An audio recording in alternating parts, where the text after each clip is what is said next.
श्री शिवाय नमस्तुभ्यम। हम सबको पता है कि आज है 25 जून यानी कि बुधवार की अमावस्या का बहुत ही प्यारा सा दिन। और आपको पता होगा आज की ये जो अमावस्या है ये सावन से ठीक पहले पड़ रही है, जिससे इस अमावस्या का जो महत्व है वो बहुत ज़्यादा बढ़ जाता है ना। आपको एक बात मैंने बता रखी थी कि जो अमावस्या का दिन होता है स्पेशली किसके लिए होता है, जल्दी से बताओ। हमारे पितरों को समर्पित होता है। और इसीलिए आज की रात आप सभी लोगों को अपने पितरों के लिए एक छोटा सा दिया लगाना है, जिससे आपकी फैमिली में, परिवार में कभी भी किसी भी तरीके से कोई दिक्कत ना आ पाए, है ना। चलो, यहाँ पर क्या दिखाई दे रहा है, आप लोग को दिखाई दे रहा होगा दीपक। तो हम सभी को आज लगाना है दिया। अब वो दिया हम किसके लिए लगा रहे हैं, अपने पितरों के लिए लगाएंगे। और अगर आपने पूज्य गुरु जी की कथा को बहुत ही ध्यान से विस्तार से सुना होगा, आपको पता होगा कि जो हम दीपक लगाते हैं इसके 3 ऑप्शन आपके पास में होते हैं। वो कौन कौन से ऑप्शन हैं? एक तो नदी, सबसे अच्छा माना जाता है पितरों के लिए दीप प्रज्वलित करने का जो स्थान वो है नदी, है ना। नदी ना हो तो तालाब हो, कुआं हो, सरोवर हो, बावड़ी हो, है ना। अगर ये सारी चीज़ें नहीं मिल पाती हैं तो आपके पास में कुछ और ऑप्शन बनते हैं जो कि पेड़ के रूप में होते हैं। कौन कौन से? आपके घर के आसपास में अगर बेल का पेड़ हो, आपके घर के आसपास में अगर पीपल का पेड़ हो, और अगर आपके घर के आसपास में वट वृक्ष हो, तो आपको अपने पितरों का दिया पितृ अमावस्या के दिन कहाँ लगाना चाहिए? हमेशा इन स्थानों पे लगाना चाहिए। लेकिन अब मान लेते हैं अमावस्या तिथि पे आपको कोई ऐसा काम पड़ गया कि आप अपने घर से बाहर नहीं निकल सकते या फिर काफ़ी रात हो गई है, तो जो लास्ट ऑप्शन आपके पास में बचता है, आप वो दिया अपने घर पे लगा सकते हो। कभी भी लगा लो रात में। आपको क्या करना है, जहाँ से पीने के लिए पानी अपने घर में लेते हो ना, चाहे वो मटके में हो, परिंदा हो या फिर आरओ लगा हो, वहाँ से, ठीक है ना।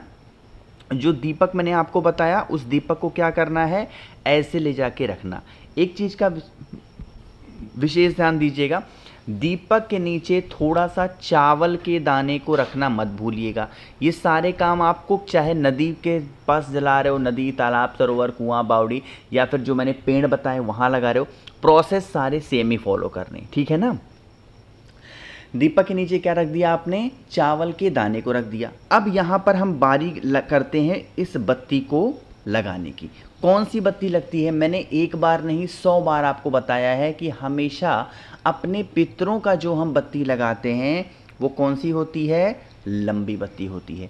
और आप इस दीपक को चाहे जहाँ पे रख रहे होगे, ये जो लंबी बत्ती आपने लगाई है, इस बत्ती का जो मुख होना चाहिए वो साउथ डायरेक्शन होना चाहिए।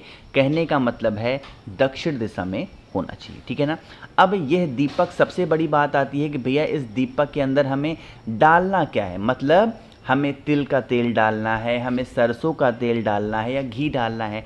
आप एक बात बताओ, अपने पितरों के लिए क्या अमावस्या से भी बड़ा दिन कोई हो सकता है? नहीं। इसका मतलब ये विशेष दिन है, और विशेष दिन पे क्या डाला जाता है? दीपक के अंदर घी डाला जाता है। वो घी किसका होता है? गौ माता के दूध से निर्मित होता है, तो आपको डालना है। अब बारी आती है दीप को प्रज्वलित करने की।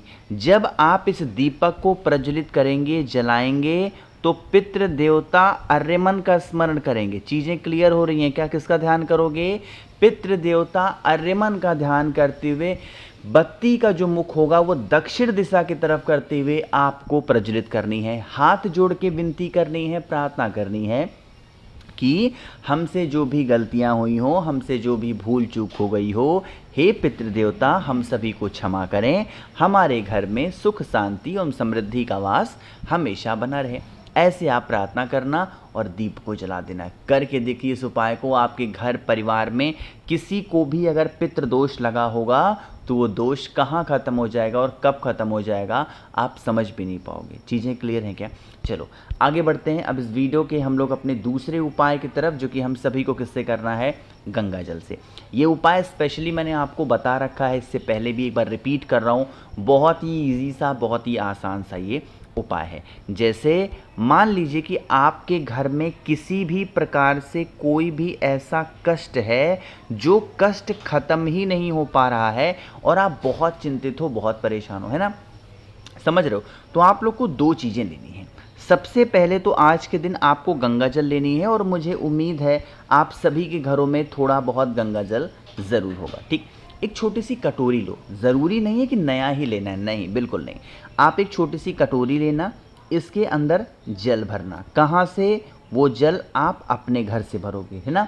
जो गंगा जल मैंने आपको बताया, वैसे कोशिश करना कि पूरी कटोरी में जो जल डालो ना वो गंगा जल ही डालना। बट मैं आपको जल डालने की बात इसलिए बता रहा हूँ ना कि सभी के पास ज़्यादा मात्रा में नहीं होता गंगा जल। आपके पास में हो तो ज़्यादा डालना, नहीं है तो थोड़ा डालना, ठीक है ना। इतना करने के बाद में आप सभी के पास में होना चाहिए बेलपत्र, जो कि आपको मात्र एक लेनी है, बहुत ज़्यादा की कोई ज़रूरत नहीं है। ठीक, अब जो कटोरी के अंदर आपने जल और गंगा जल डाला था, इसी कटोरी के अंदर आप सभी लोगों को क्या करना है? बेलपत्र को डाल देना है ना। फिर आप इस कटोरी को उठाना अपने पूरे घर में हम क्यों घूम रहे हैं जल्दी से बताओ? सॉरी, इसलिए क्योंकि हम अपने घर से ही तो कष्ट को दूर करना चाहते हैं, इसीलिए घर में घूम रहे हैं। आप इस कटोरी को लेके अपने पूरे घर में घूम लीजिएगा और घूमने के बाद में महादेव के शिवलिंग के पास चले जाना। एक नाम मैं यहाँ लिख रहा हूँ, उस नाम को ध्यान रखिएगा। जब कष्ट खत्म ही नहीं हो रहे हों तो इनका नाम लेते हैं। जल्दी से बताओ क्या मैं लिख रहा हूँ? सोमप पित्र। क्या लिखा हुआ है? सोमप पित्र का स्मरण करते हुए, यही नाम ही बोलना है आपको। कौन सा? सोमप पित्र का स्मरण करते हुए वही कटोरी का जल आप लोगों को महादेव के शिवलिंग के ऊपर चढ़ाना है। इससे आपके घर परिवार के चाहे वो कितने भी बड़े कष्ट होंगे, वो सारे कष्ट हमेशा के लिए ख़त्म ज़रूर हो जाएंगे। बहुत ही आसान तरीके से मैंने आप सभी को समझाने की कोशिश की है, बहुत ही ध्यान से सुनिएगा और समझने की पूरी कोशिश की। ठीक, आगे बढ़ते हैं अब इस वीडियो के हम लोग अपने तीसरे उपाय की तरफ, जो कि मात्र हम सभी को करना है एक तांबे के लोटे के जल के साथ में। कैसे करने हैं, कहाँ पे, सारी बातें हम लोग करेंगे। लेकिन सबसे पहला काम है वीडियो को करिए लाइक। जिसने अभी तक चैनल को सब्सक्राइब नहीं किया, मेरी आवाज़ आप पहली बार सुन रहे हैं, चैनल को ज़रूर सब्सक्राइब करेंगे, ठीक है ना। देखो, ये उपाय हम लोग करने वाले हैं अपनी इच्छा के लिए। जैसे बहुत व्रत रहते हो, बहुत उपवास रहते हो और आपको कोई फ़ायदा नहीं मिल पा रहा किसी भी रूप में, किसी भी तरीके से, तो आप इस उपाय को निश्चित रूप से करेंगे, ठीक है ना। इसके लिए आप सभी को क्या करना है? एक तांबे का लोटा ले लो, उसके अंदर जल भर लो। जल के अंदर गंगा जल चाहे एक ही बूंद डालना, बट डाल ज़रूर देना, इस चीज़ का ध्यान रखिएगा, ठीक है ना। फिर से हमें ज़रूरत पड़ने वाली है एक बेलपत्र की। देखो, इस उपाय का तो नियम होता है 11 बेलपत्र, लेकिन आपको एक नहीं मिलता तो 11 कहाँ से लाओगे? अगर 11 बेलपत्र मिल जाती हैं तब तो बहुत अच्छी बात है, और नहीं मिलती हैं तो एक ही बेलपत्र ले लेना, लेकिन इस उपाय को ज़रूर करना, ठीक है ना। फिर तीसरे नंबर पे जो ज़रूरत पड़ने वाली है चीज़ की, वो है काला तिल। अब आप लोगों के पास में जो एक बेलपत्र है, उस एक बेलपत्र को कलश के अंदर मत डालना, इसके अंदर क्या डालोगे? काला तिल डालना, है ना। और फिर आप इस सभी चीज़ों को लेके पहुँचेंगे महादेव के शिवलिंग के पास में। फेस रखिएगा उत्तर दिशा, यानी कि नॉर्थ डायरेक्शन।